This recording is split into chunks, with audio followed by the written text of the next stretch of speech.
Thank you for this opportunity to just speak and talk to you just for a little while.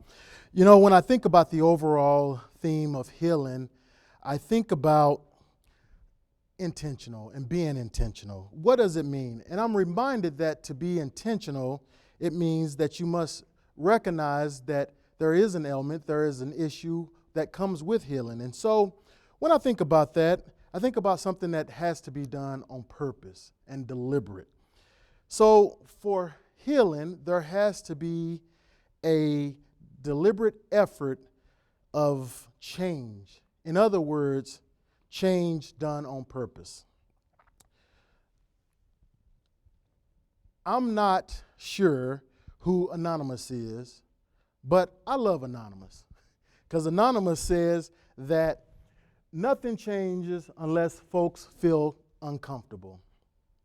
The other thing about Anonymous, he says we cannot forever hide the truth about ourselves from ourselves.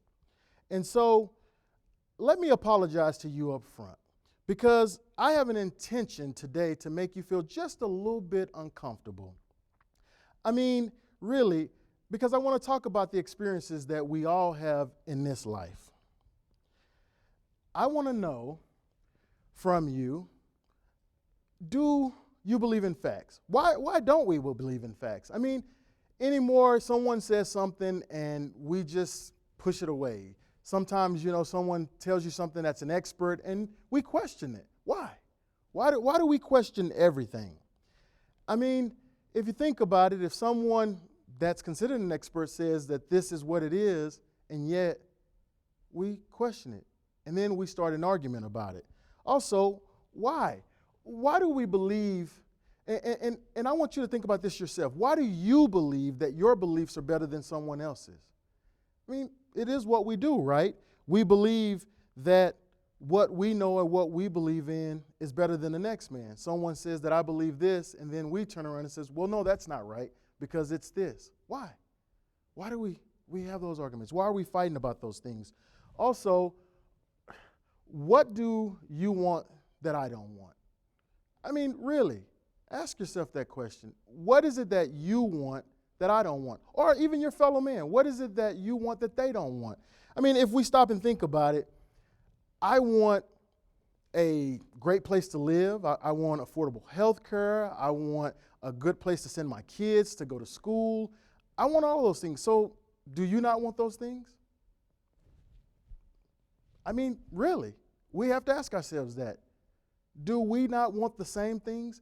I mean, it's exactly what I want. So it leads me to when we think about, our experiences. And Chuck Colson said, and Chuck Colson was one of Nixon's guys, and he says that we're all fooled by our own limited perceptions. Our perceptions are based on our experiences, right? So if I've experienced something, then I understand what that experience is. If you've never experienced it, you don't understand what that experience is. I mean, think about if you've never been to jail. If you've never been to jail, only experience that you have is what someone else says, so that jail is bad. I mean, we all kind of believe that jail is bad, right? But if you've never experienced it, you don't know that. And so, but we question, and so then we don't trust other people to have their own experience. We question their experience. I mean, something as simple as if I say that I believe that there is one true living God, then someone says, well, nope, that's not right. Well, why can't that be right for me? I mean, you don't have to agree with me, but at least respect that that's what I feel. Or maybe you say that McDonald's has the best fries. Well, I have to accept that. And I'm not going to argue with you on that. I mean, granted, I believe that they do. But, I mean, quickly, if someone says McDonald's has the best, no, Wendy's has the best fries, or someone else has the best fries. Why? Why are we fighting? We fight over masks. Think about that. Right now we're fighting over, and right now there's a vaccination, and it's probably elevated to the point that we're fighting over the vaccination. I mean, if you don't want to get it, don't get it. If you want to get it, get it. But why are we fighting over it? I mean, folks, we have to be intentional about everything we do. And if we think about the fact of what's going on, COVID-19 has affected everybody in this world, not just in this country, but in this world. Think about that. So if it has affected us that much, why are we fighting? Because it has affected us. Maybe you haven't had anyone to lose their life, but I guarantee you that your job was affected somehow. I guarantee you. I guarantee you your livelihood was affected because you didn't get to go to your favorite restaurant during those months. You didn't get to go to your favorite store during those months. I mean, maybe you even had to fight over toilet paper. I mean, so we were all affected in some fashion, but yet we fight over it. And it's time we stop fighting. So we have to be intentional about what we're doing and who we are and what we want to do. And so my desire today is to really challenge you. I want to challenge you on being intentional for healing our country because we are right now in a divisive time. And what can we do to do that? Well, if we want to do that, you know, and I know that we don't want to talk about politics. I know that's always the daily subject, but politics affects our lives so much. And when you think about this, you know, we had an elected official who says that diversity is not an American strength. Mixing cultures leads to lower quality of life. I'm going to tell you something, that if someone was elected and they believe that they should not be representing anyone, because you have to realize that, guess what? Diversity affects us all. And this country was built on diversity. Diversity is what makes us go. It's our differences. It's how we all come together. So if we have an elected official who believes that, then why are they representing anyone? I mean, think about this for a minute. If you're living in an area and there's about, let's say, we can throw any number up there, 30%, 20%, 40%, that population is diverse, then how can that representative, how can that person who is elected truly represent that area? I don't think that that's possible. I don't think that they can, and I don't think that they can justly and fairly do that. And so it brings me to the thought of when we think about things that affect us and things that hurt us. You know, I ask you, why do you think your beliefs are better than, you know, my beliefs are, or even vice versa, my beliefs better than your beliefs? But then, and if I tell you that I'm hurting, if I tell you that something offends me, I mean, I'm not looking for a fight. I'm just telling you how I feel. Now, again, we have an elected person who says that diversity is not our strength. We live in America. Diversity is our strength. And I'm going to tell you something, that mixing of cultures, because guess what? I don't care where someone's from. If they are from Mexico, Japan, if they're from Europe, whatever, if they come to this country and they get a job and they pay taxes, guess what? That job pays for them a place to live, which helps the economy. It pays gas in a car, vehicle, which helps the economy. It pays for food, which helps the economy. So how can we ever say that the mixing of cultures leads to a lower quality of life? And so when we think about diversity and we think about the fact that we fight all the time. And so my message today is that I want you to be intentional about who you are voting for, who you're electing, because I mean, and I realize that sometimes, you know, our politics or what they are, and it's nothing personal against anyone, but we got to think about those things because things hurt people. Things affect people. I mean, I tell you that the Confederate flag is a sign of rebellion, a sign of hate. And don't get me wrong, I mean, again, I'm not trying to make this political, but if I tell you that that reminds me of slavery, because we all know that the Confederacy was rebellion. It was a group of states who said, we do not want to adhere to what the United States is doing because we believe that they're going to abolish slavery, so we're going to separate from you. So that's what it is. And then when I see it and I say, man, that's hate. I don't want to be reminded. So when I see that flag, I'm reminded. And you can truly understand how disappointed I was to see my congressman who was elected, who lived in Iowa, flying a Confederate flag on his desk. I mean, I'm originally from the South. And, you know, I understand when people talk about, you know, it's music, it's the bad boys, it's all this. Hey, I grew up with Dukes of Hazzard. You see the Confederate flag on the car. But you know what? We know what it means. And when people fly it and they riot and they, pillage and do all those things, because guess what? We saw that happen. Now, people say all the time that, I believe in protesting. I believe in peaceful protesting, but there's always a but. But I don't like the rioting. I don't like the looting. I don't either. So therefore, guess what? We agree on that. But what I don't understand is when you tell me that you do not like someone kneeling for the flag, but yet you support the Confederate flag, because remember, the Confederate flag was against the American flag. There was a war. Think about that for a minute. The Confederate flag was flown for their side of the war, and the American flag was flown. So if you respect the American flag, you should never want to see the Confederate flag flown. We are in America. Do you agree with this? I mean, seriously.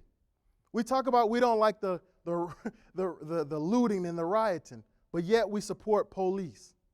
And yet we saw one day that police were being battered, being bruised, all because someone said, well, it's my right to protest. It's my right to protest the election. But yet and still, when someone else protests, it's not good. You decide what's peaceful and what's not peaceful. Now, when I tell you, again, that I need you to be intentional, it's time that we be intentional in everything that we do. When I tell you that Black Lives Matter, I don't want you to fight me.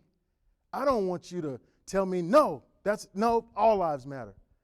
I want you to hear me. Now, here's a picture of my little sister. And there's a picture of her and I when we were in high school. I had a little bit of hair back then, and, trying to look good. But there's also a picture of her and I on her wedding day. And my little sister, she was a firecracker. She always wanted to be around me when we were in high school. She totally was attached to me. I want to help you understand this Black Lives Matter thing. See, my little sister contracted brain cancer. Now, let me explain something to you. I have always been a supporter of breast cancer. Every October, I wear my pink. I have my pink shirt, my pink band. I do it up. I wear pink every week, so people are like, hey, you got the pink. I've always given money to breast cancer awareness. I tell you what, when my sister got brain cancer, you best believe that breast cancer did not matter to me at that time or at that moment. Brain cancer mattered to me. So, and it's not that breast cancer doesn't matter, because I still support breast cancer. But I can tell you that brain cancer was important to my family at that time. So when I tell you, or you hear someone says that Black Lives Matter, guess what? It's my brain cancer. It's not saying that other lives don't matter, that white lives don't matter, or the great one, blue lives don't matter, because all lives do matter. And just as all cancer matters, it doesn't matter if it's lung cancer, skin cancer, pancreatic cancer, testicular cancer. It doesn't matter. All cancer does matter. But when something is affecting you and your family, it's whatever that may be. And it may be diabetes for you. It may be cholesterol. It may be whatever it may be, but that is what matters to you. So we have to be intentional about what's affecting us, because when we say Black Lives Matter, it means that there's an epidemic on black people dying. And that's what we're talking about. And it doesn't matter if it's black on black crime, because that affects us. And we want a solution for that. When we say Black Lives Matter, it doesn't matter if it's police brutality. We want a solution for that. So we're not asking you not to think about other, it amazes me that when I say Black Lives Matter, people say Blue Lives Matter, as if blue lives is a life. It's a job. I never, ever want to see a police officer lose their life, ever. They have a very safe job, and you know what? I hope that they come home every day. But I hope that my sons, my friends, my fellow African-American males come home every day as well.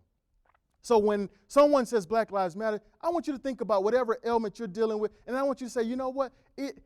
I can understand, I can relate to that. It does matter. I get it. So I'm going to help you with a solution, whatever it may be. My little sister, she lost her battle with cancer. So I can tell you that no matter what, every day of my life, I am looking at how we can help people with brain cancer. And again, not that breast cancer doesn't matter and the other things don't matter, but that matters to me at this moment and at this time in my life. Jane Elliott said that prejudice is an emotional commitment to ignorance. Folks, we have to be intentional. We have to be intentional. If we expect and want to heal our country and heal this land, we have to not be ignorant. We have to not be ignorant on purpose, because we all know what is happening in this world. And we know that if I ask each and every one of you, if you wanted to switch places with a person of color, neither one of you would. Because you know, and that means that you know that it's wrong. And so I beg and I challenge you to be intentional in everything that you do going forward. I beg and ask that you be intentional about things that you hear, jokes that you make, and the people that you see, because that's the only way we will heal this country. Thank you.